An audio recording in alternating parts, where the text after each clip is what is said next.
Good morning, everyone, and thank you for joining us for today's session on how monitoring and reporting your climate data can support municipal decision-making. The session is dedicated to cities, members of the UBC Sustainable Cities Commission. Welcome, everyone. We are very happy to have you with us today. My name is Katarzyna, and I work for the Cities and Regions program at CDP. I am very pleased to welcome our today's speakers, our colleagues, Agnieszka Ilola, Head of the Secretariat of Sustainable Cities Commission, and Ada Maharamli, Project Officer at the Commission. Good morning. We are very happy to have you. Good morning. I would like to also welcome Robert Dahlin, analyst at Luleå municipality. Thank you, Robert, for joining us today. I think everyone will be very happy also to hear from a city perspective about this, how reporting is supporting climate action. Good morning. And shortly about the agenda, Agnieszka and Adam will explain our collaboration and how the Commission uses the data that CDP cities report to CDP, that UBC cities report to CDP. Then I will talk about the wider benefits of climate reporting for decision-making with a focus on climate-related financial disclosures. And finally, we will hear from Robert Dahlin, who will share a few words about this journey, about his journey with climate reporting and the reasons behind it. The session is recorded, but only in the first part of our meeting, so only in the part of our presentations, and then during the Q&A session, I will stop the reporting, so you can ask your questions in a complete freedom, and also in the meantime, if you have any questions, please write them in the chat, and then we will try to address them during the Q&A session. So now I will give the floor to Agnieszka, who will explain how we work together. Agnieszka, the floor is yours. Thank you so much, Katarzyna. Thank you for actually this initiative and inviting us to the webinar, inviting us, of course, to the cooperation. I'm really happy to share some insights of how did our cooperation look like at the moment.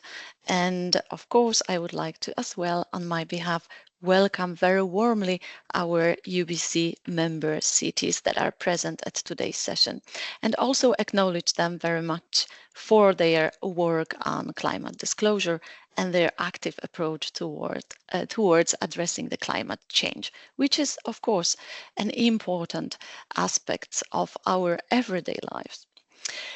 So I'll prepare a few slides. If I may, I will just now share them with you. I hope you will see it in a minute in the presentation mode. Just a moment. Yeah. Perfect. I believe it works now. Great. So let's start. I'm going to tell a little bit, as Katarzyna said, about our successful cooperation with CDP that have started back in 2017. But before I will talk about that and go into the details, maybe a few words just in case we have on our session today among the participants, the ones that have not yet so actively worked with our commission, but represent the UBC member cities. So our network, as you know, the UBC network is a network established over 33 years ago. So I believe well-known in the Baltic Sea region.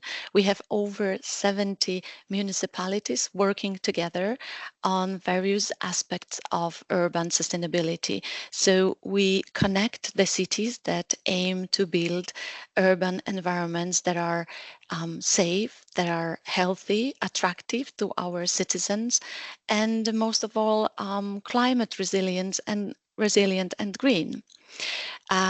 We are working through 8 commissions, and our particular commission, Sustainable Cities Commission, is located in a beautiful city of Turku. You see this yellow building here on the right-hand side. We are working, and today I'm talking to you from the second floor of that building. Our commission in particular focus on the environmental aspects of urban sustainability.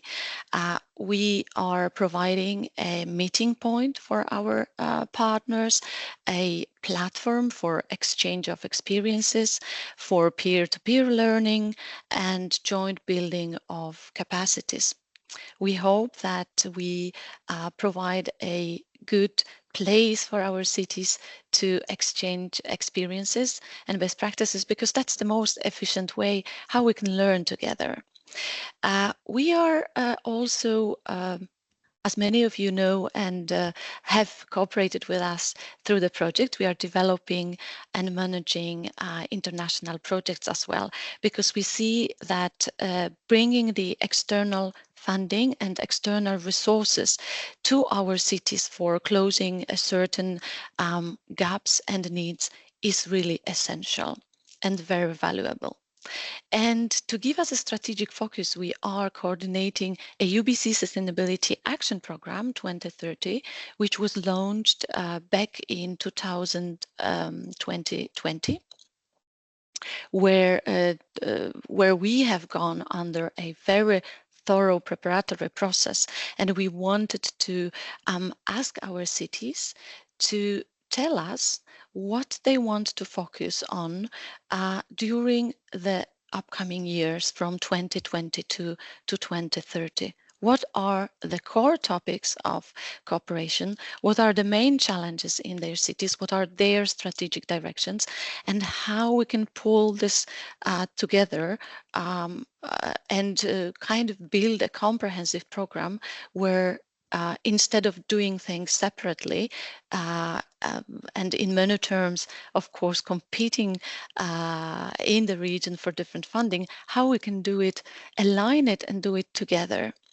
And in the Sustainability Action Program process, preparatory process, we've learned that at the very core of the interests of our cities and the needs, we have the climate change. And I think that was really very clear message from all the cities, that all of them strive to be climate neutral, and they all want to adapt and be resilient to climate changes, also here in our Baltic Sea region. So we decided to have as a core focus of our Sustainability Action Program a climate. And around that, of course, as a framework, we want to follow sustainable development goals, because this was a very important global agenda for all of our cities, the point of connection. And of course, with the specific actions and core topics, we named the 5 focus themes for our work. So we want to have cities that are water sustainable, that they are mobility smart, they have a green energies, and then they are biodiverse, they are nature friendly, and then they use their resources very widely. But as you can see, the core theme highlighted was the climate. And there we were extremely happy to use the opportunity of having a good cooperation with the CDP, which is a global climate disclosure platform, and to strengthen it even more within our strategic mandate. So that was the essence of and the very solid background of our cooperation in terms of strategic focus. So we were together with CDP pairing up on this important endeavor to make our cities climate smart and climate resilient.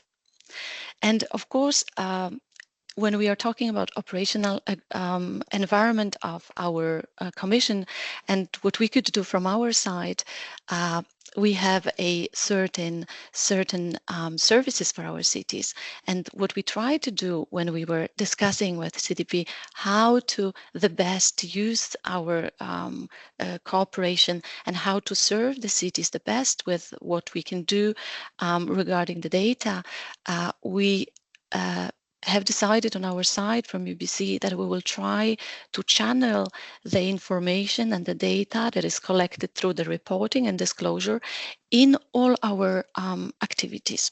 And as a core of our activities, you will see as a city network, we provide cities a space and a platform for exchange of best practices, exchange of tools, for the peer-to-peer learning, and a space for a joint capacity building so that they can build their competences in order to use the best existing tools. We as a network as well provide a very strong communication channel. So also the best practices that are deriving, as you will learn a little bit more later from the Katarzyna's presentation, when she dive a bit more into the reporting and what types of data, of course, we are asking our cities to provide us with. That the communication of the best practices and local achievements is a very important work. And we have, of course, different channels that we can use and for communicating those achievements, which are the Sustainable Cities Bulletin, which are our newsletters and our regular UBC Talks webinars. These are the channels that we try to use the best. We also organize different, of course, offline meetings, which are physical meetings, which are especially valuable for our cities, like our commission meetings or general conferences, depending whether we are focusing on the strategic aspects where we want to discuss with our mayors how to build more robust policies, or we are talking about a very concrete solutions for a very concrete challenges as unsustainable transport or risks related to climate change, floods, etc. So the communication, dissemination, and networking and exchange, or launching a new contacts, peer-to-peer connections. This is the essence of our work and services we are, of course, providing together with our cities.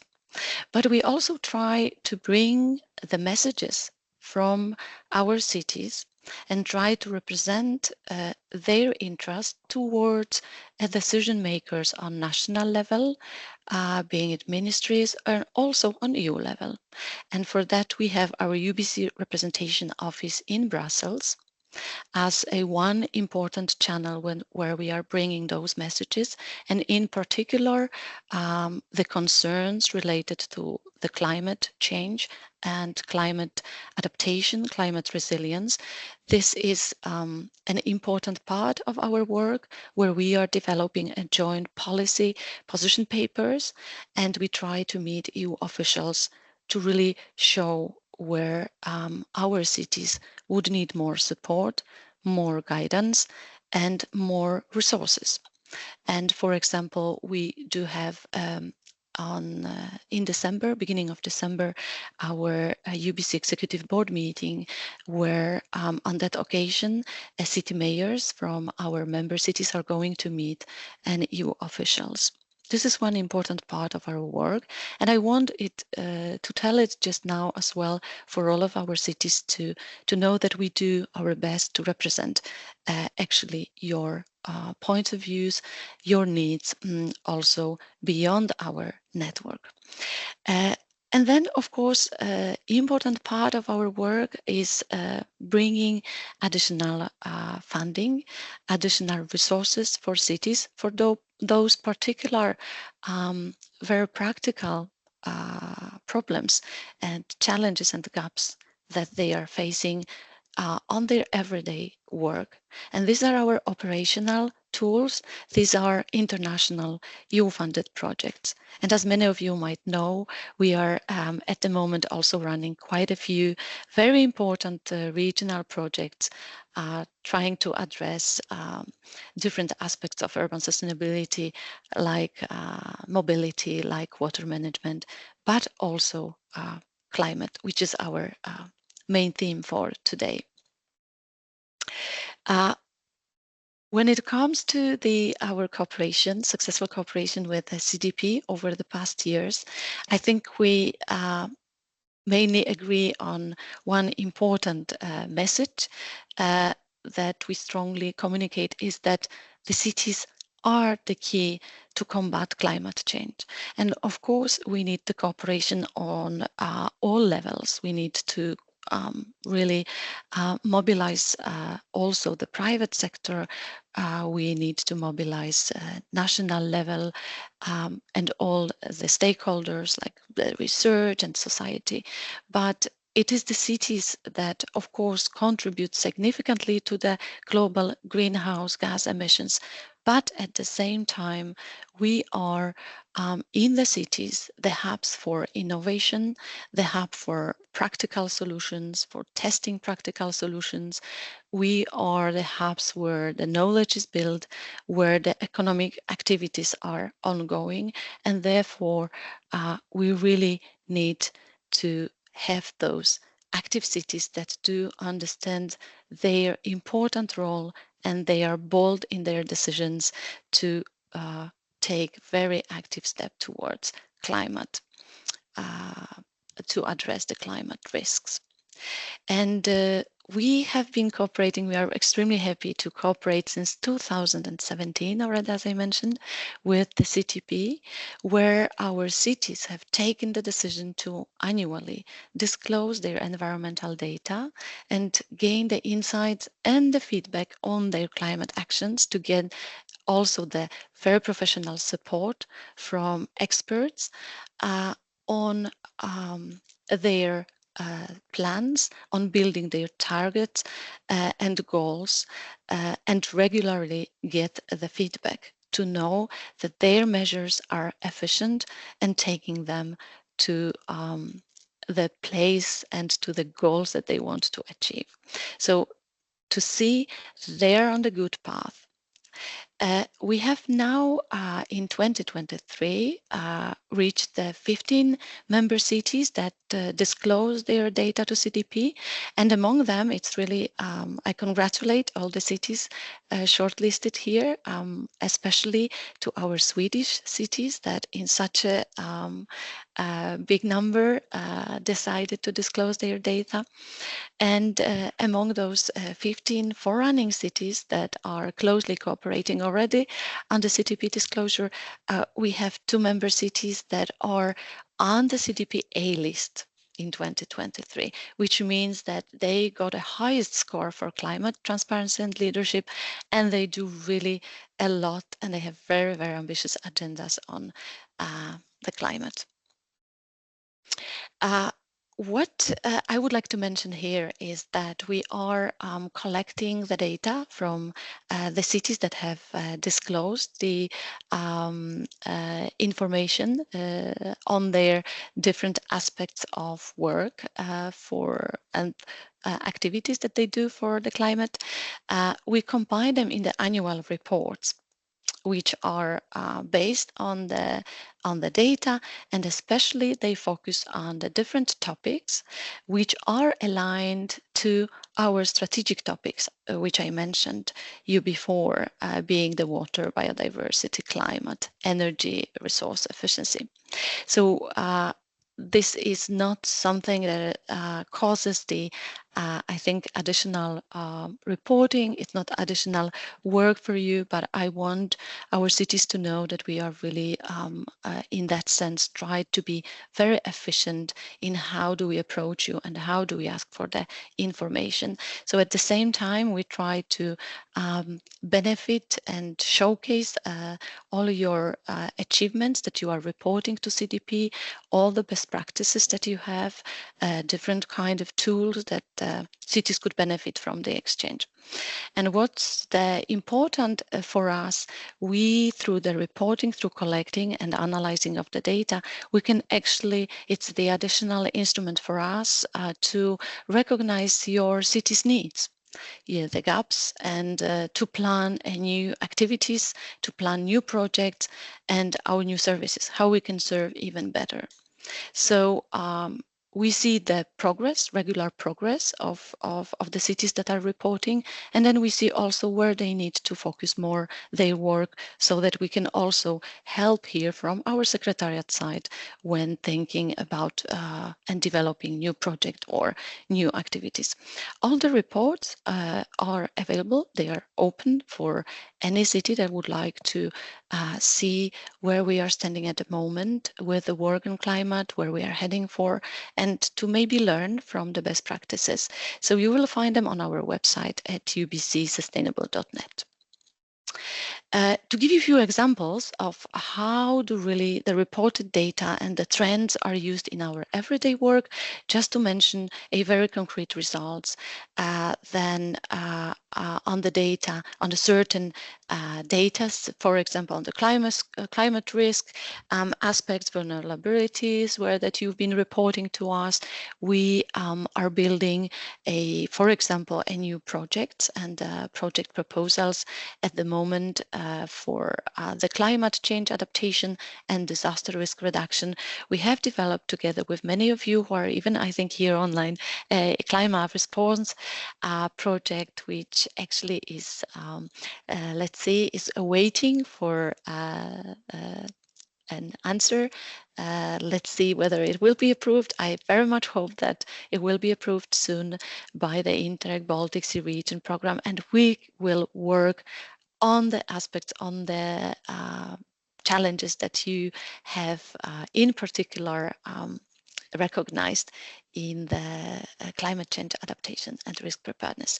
So this is a very concrete way, how do we mobilize the commitment, mobilize the cities based on their needs, and plan our joint very concrete actions. Another one is the aspect and the important work at the moment in the Secretariat is mobility, because this is as many of you will recognize, this is a big challenge for cities on the city's path to climate neutrality, and especially that many of our cities have very challenging goals to become a climate neutral as soon as 2029 or even 25 in some cases. We really need to put an effort and speed up our actions. And there we put a lot of efforts from our secretariat. So we, for example, we are leading the project on sustainable urban mobility, which is called the 7Ps for BSR, where we try to support especially the gaps in monitoring and evaluation of the measures for active mobility. But also we are now in the process of building the platform to tighten the cooperation between the local level and mobility hubs on the local level to link them better on national level. And there where we received also very valuable data from the CDP ICLEI Track reports on that work. And the third example is our, of course, supporting our cities on striving to climate neutrality goals. As many of you know, we have 12 cities among our UBC network that are part of the cities mission on cities climate neutral and smart cities mission. And this is also important focus of our work, how we can together work better, how we can use the CDP cooperation and reporting and seeing the progress, seeing challenges and a space where we can still improve through our work. And we are at the moment implementing newly started climate forecast project, which is providing a very concrete tool for cities on climate budgeting to see how their strategic climate goals are linking to the economic impacts, how they can build a better budget and economic conditions in the cities to see that the measures and strategic measures that they have in their strategic climate plans are impactful, and they are bringing them the very tangible results in the forecasting. So these are examples how we are supporting concretely our cities, but we do have also other EU-funded projects that link directly to the data, to the different sections of the data that you are reporting, like on sustainable water management or resource efficiency in terms of prevention and reduction of, for example, plastic waste, in the climate, mobility, or biodiversity, nature-based solutions. To great extent, the data that we are receiving from CDP is also a good basis for us to build our competence programs and activities and capacity building activities. And as you know, we are running the UBC Talks webinars, which are a regular webinars, 90-minute webinars run to share the best practices from our UBC member cities, to showcase the latest scientific data and also regional policies. And the CDP is also a very important source of information for building up a content for those webinars. And probably from here, I could definitely invite you to our next webinar on 26th November on the public procurement, if you want to see what's the main aim, how the public authorities can actually very much influence the directions towards the climate smart management and climate resilience. That is definitely a green public procurement as a tool. And all the previous recordings, we have been running over 22 webinars now, so everything is available. All recordings are available for you to go and check what best practices we are sharing with you. I think that was my last slide, and I'm afraid I, as usually, probably ran over the time, so I will stop here. I will say thank you very much, and once again acknowledge our good cooperation with CDP and encourage our UBC cities to definitely join the CDP reporting, which you will be learning a bit more now in a minute from Katarzyna, and to provide your data, to follow your progress, and to manage your progress in a very evidence and science-based approach. So thank you so much for all cooperating so far on CDP, and of course welcome strongly a new cities that would like to as well disclose their data and follow their progress and benchmark with our cities in our region. Thank you so much for listening. Thank you so much, Agnieszka, for this great introduction to UBC's work. And yeah, it's great to have you as a partner, and also great to see so many UBC cities reporting their data to CDP here.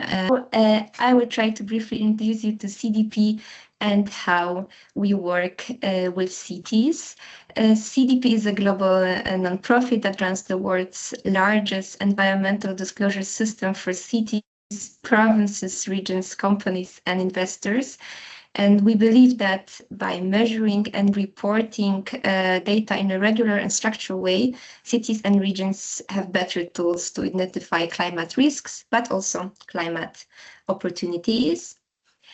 Together with ICLEI, CDP developed a reporting platform called CDP ICLEI Track. In 2023 alone, more than 1,100 cities from 105 countries reported their data on our platform via CDP questionnaire. The questionnaire covers a wide range of topics, spanning from mitigation to adaptation, from air to waste.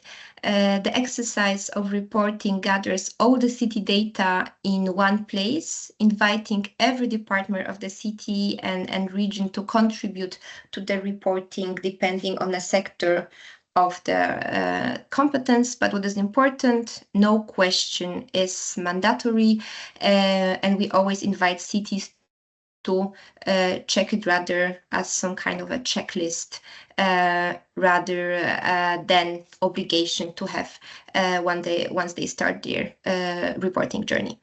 Our questionnaire is arranged in the following format with 5 modules that you can see here in the slide: governance, assessment, targets, planning, and actions, which reflects the journey that a jurisdiction takes to climate action. What is important, CDP ICLEI Track works as what we call a one-stop shop. This means that cities can fill in the data just once for all their commitments via our platform and participate in any of the wished networks and projects. And on the slide here, you can see all the initiatives that we are working with. And of course, as an example here, you can see the Sustainable Cities Commission or Net Zero Cities that Agnieszka already mentioned. Also, many UBC cities are part of this initiative. Additionally, our questionnaire is in full alignment with many international frameworks. Here on the right side of the slide, questionnaire is aligned with GCOM Common Reporting Framework. Moreover, by disclosing to CDP, cities can contribute towards and track progress against sustainable development goals. Our questionnaire is also TCFD aligned, and I will talk about it in the second part of my presentation. CDP works also closely with science-based target networks that help cities set emission reduction targets. So also if you are looking for help how to set up your target, you can always contact us. And lastly, the questionnaire is also aligned with requirements of the Greenhouse Gas Protocol, providing greenhouse gas accounting standards for cities. And as I said, we would like to focus today on how our questionnaire is aligned with TCFD and how it helps to align with financial best practice and supports decision-making process in the city.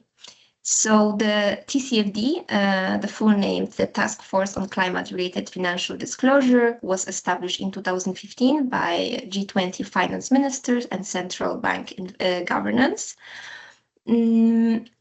CDP and cities questionnaire is now fully aligned with the TCFD recommendation. The recommendations are structured around 4 thematic areas that are underpinned by 11 disclosure recommendations. The 4 areas are governance, so the organization governance around climate-related risk and opportunities. Next one, strategy, the actual and potential impacts of climate-related risks and opportunities on the organization, businesses, strategy, and financial planning. Also risk management, the process used by the organization to identify, assess, and manage climate-related risks. And lastly, metrics and targets. So the metrics used to assess and manage relevant climate-related risks and opportunities. If you'd like to read more about these 4 TCFD areas, I'm also pasting here a link to the guidance now on the TCFD recommendation that you can access after our meeting. We'll, of course, share with you the slides. And here is a short slide also to show what it looks like on our platform. So under each question, you will see tags and where you can check all the related frameworks, projects, and initiatives. So, for example, you can see that by answering the question where we ask you about climate risks and vulnerability assessment, you can see that by answering this question, you will be also aligned with TCFD recommendations, and you will also see with which initiatives answers in this question is shared.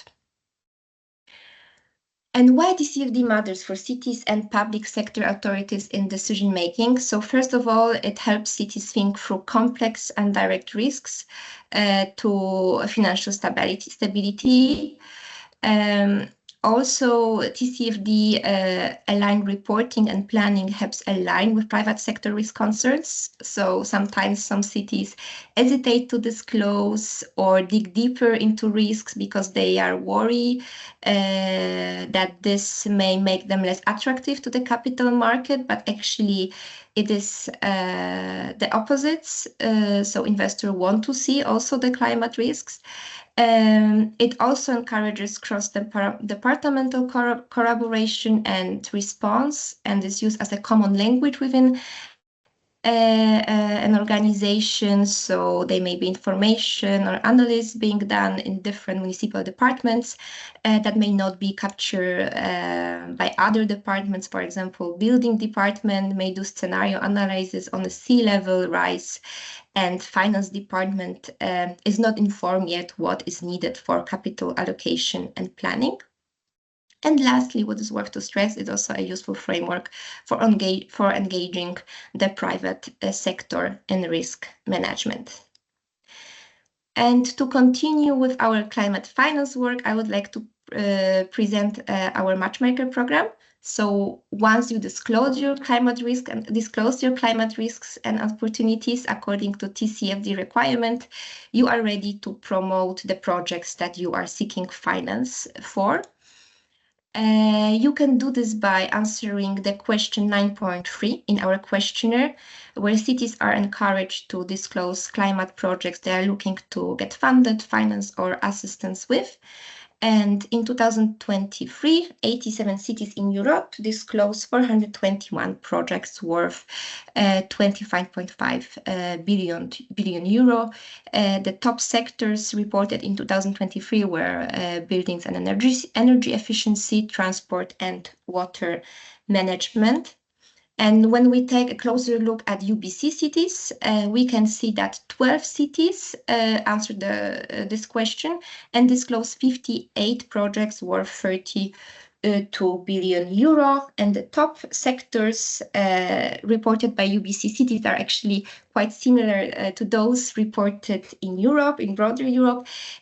So we have buildings and efficiency sector, transport, and here is a small difference. So renewable energy sector was the third most reported by cities. So we see a little bit more interest in renewable energy in the region.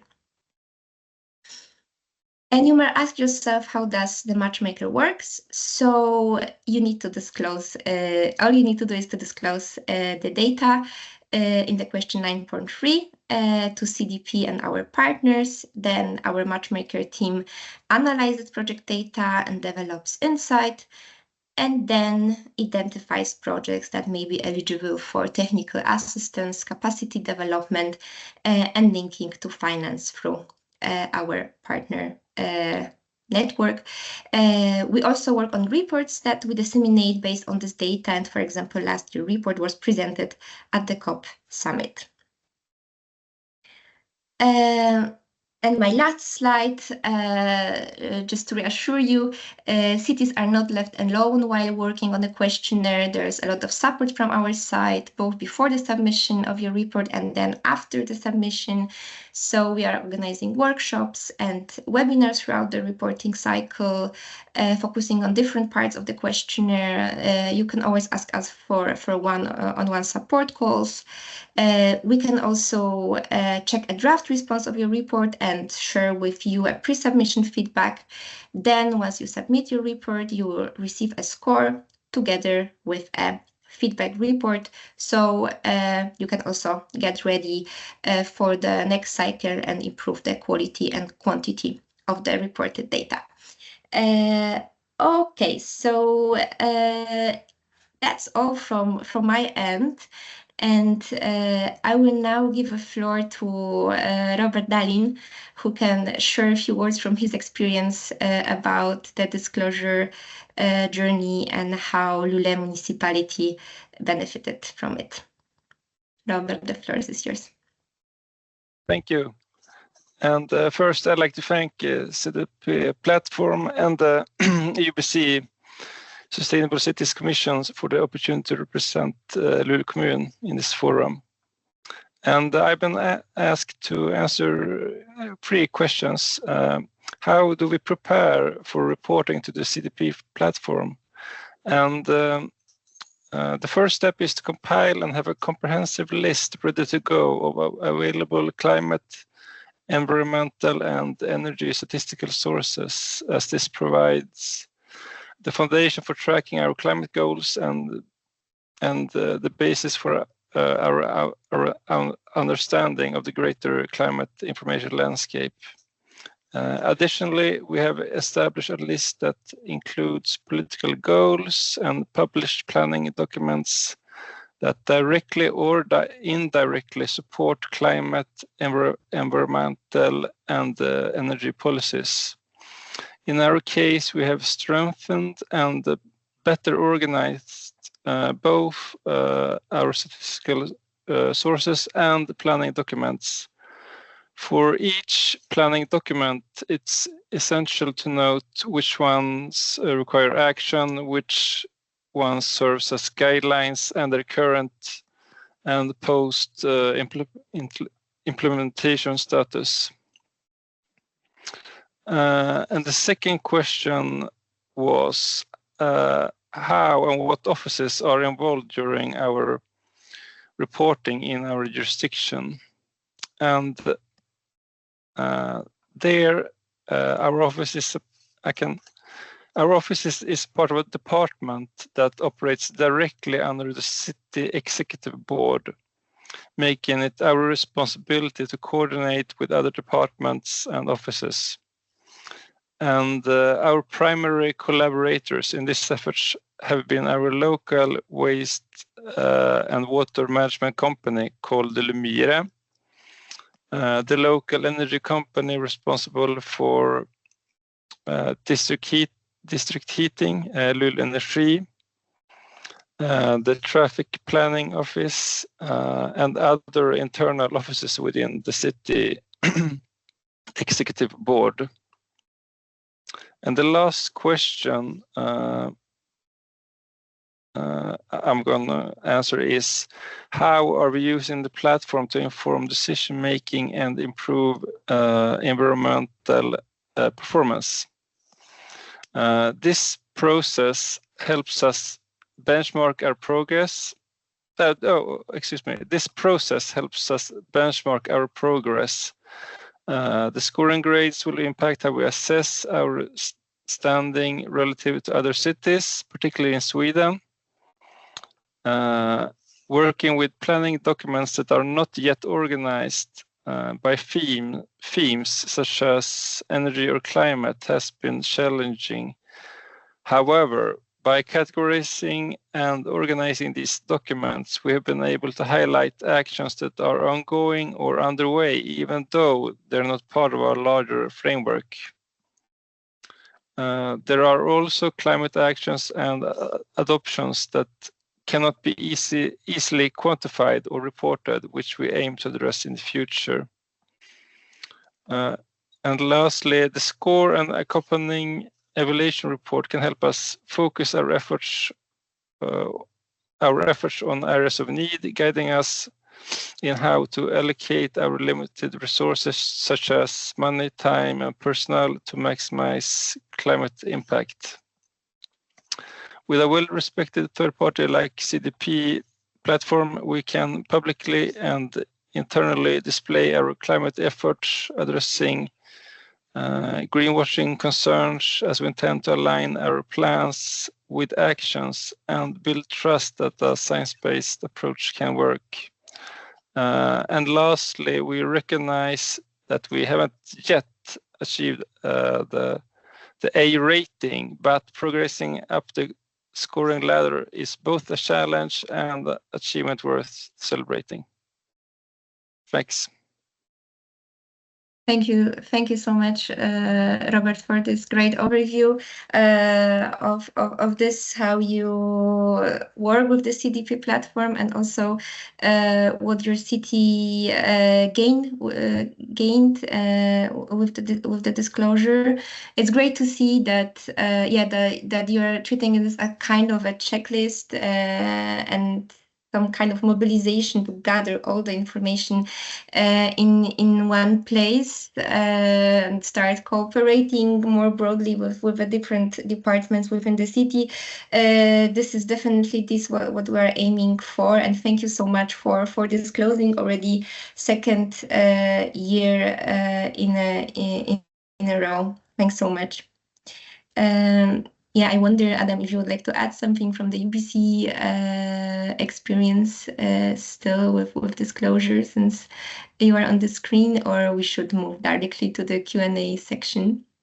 I think after such nice presentations by such nice presenters, there's nothing to add from my side, so we can move on to questions and answers. I think if I could ask maybe from my side, what is very important and practical, I think, for cities, and what we, when discussing with the cities, disclosing to CDP, we also notice that it's an important tool for cities themselves to really discuss and cooperate between different departments. And as we still see this work in silos for many topics when we are talking about urban sustainability, I think this CDP reporting is really also a very, very good reason for different departments as well, because the data requires this kind of mobilization from the whole city. So that is something to still highlight for cities that are considering that you will have a good opportunity to work with other colleagues when collecting the data and discussing the data, of course. Definitely. And yes. On that notice, yeah, I just remembered one experience from one of our cities regarding reporting. So once you have reported everything, and if you are on track for the climate goals, you can reuse this information throughout the year in your internal communications, external communications, and in any kind of work related to sustainability. Once you have reported, this is all gathered in one place, and you can always refer to that if you need. So that's for sure from the practical point of view. Yeah, definitely. Thank you, Adam, for adding it. Just to stress, all the data that you once reported to CDP is, of course, saved on the portal and copy forwarded for the next cycle. So you don't need to start every year from scratch. And what is important also, you don't need to have all this data when you start the reporting, and you can just progress year on year and report more information that you may have.